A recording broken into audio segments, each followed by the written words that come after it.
Đi đâu rồi cũng trở về điểm cũ thôi. Ủa. Dạ kiếm cá khó quá, không hề dễ tí nào.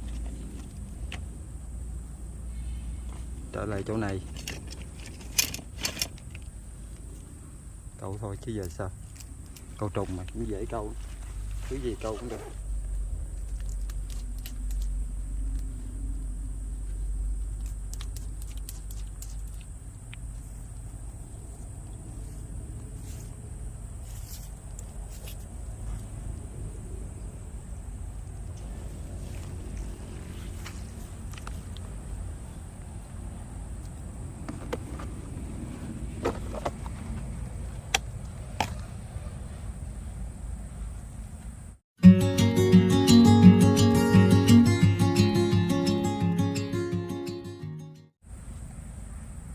Bữa nay hũ trùng êm quá, cơm không đi câu được, câu cũng không có cá, tiếc thiệt chứ. Màu gì đâu sợ.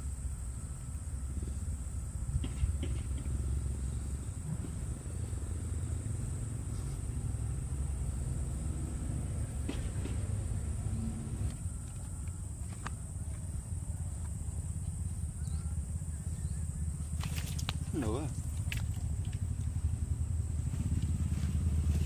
xảy nữa anh em à,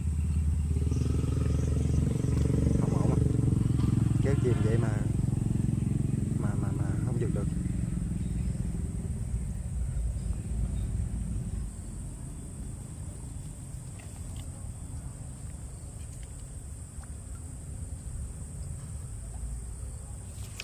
Nữa giật hụt nữa rồi, gì kỳ vậy.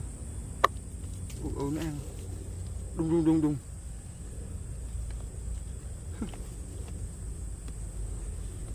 Ăn ghê thiệt, banh luôn một mồi luôn. Có cá vậy ngon.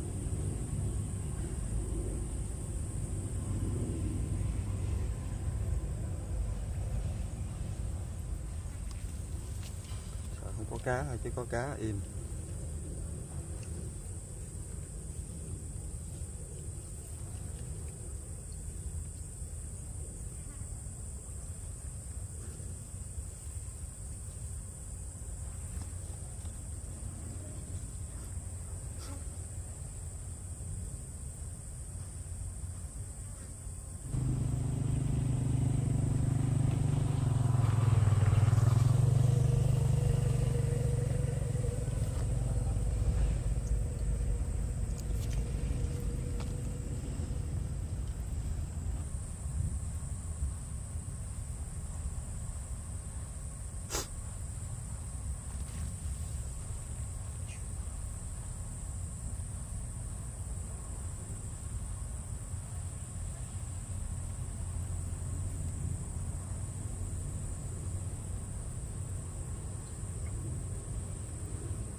Không kéo mà nó rỉa không à.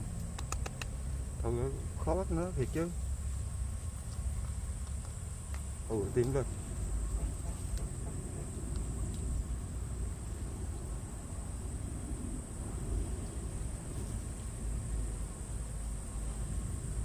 Rỉa không đâu giật được.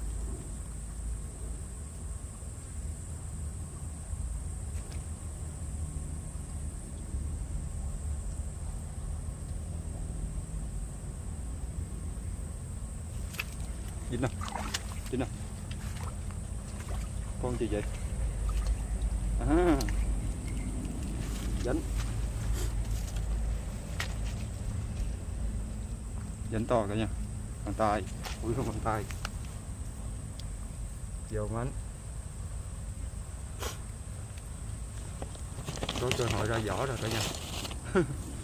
Có cơ hội ra vỏ cá rồi. Hên quá.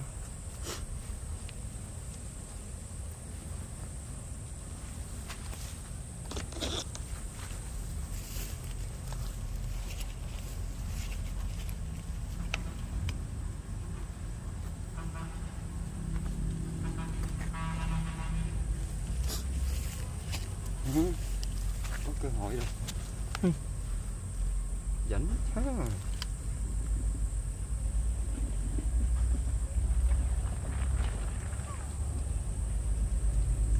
Trùng dễ ăn, con gì ăn cũng được, cá gì cũng ăn.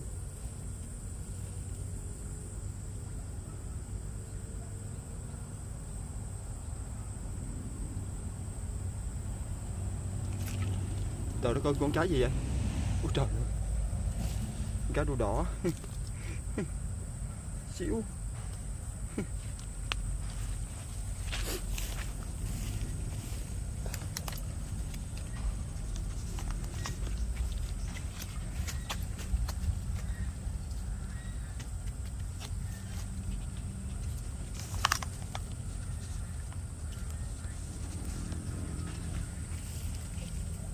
Vô vỏ.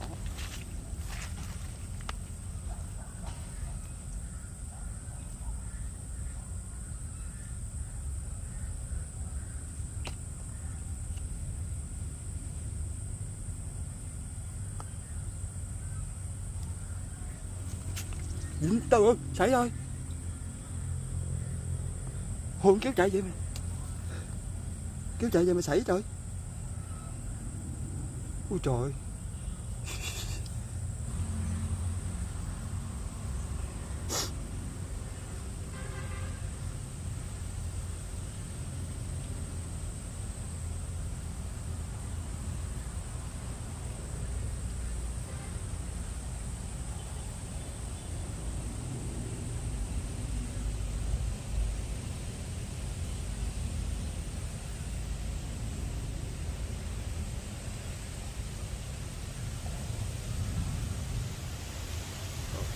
Cá đang ăn quá trời tự nhiên cái.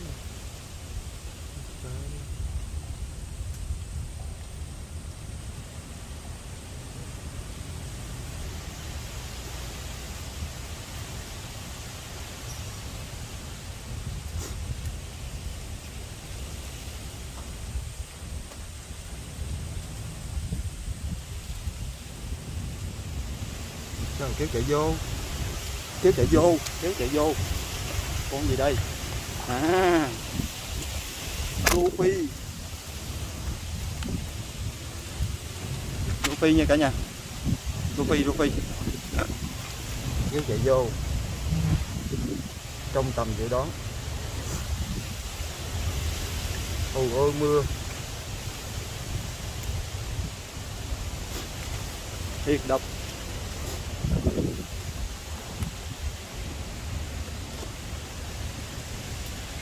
Xui dữ à.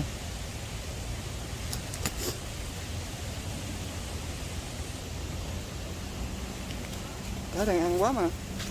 Mưa vậy.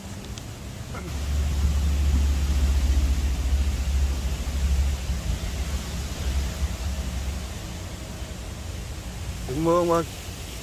Rồi.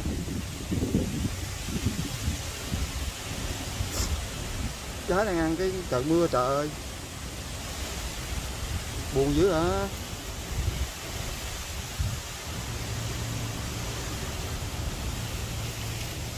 Mới tới thả dính lia lịa mà mưa.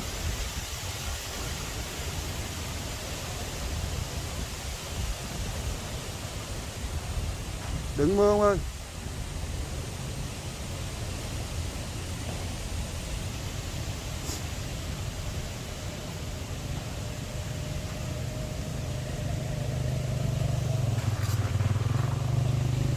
Rồi mưa luôn. Chết tôi. Trời ơi.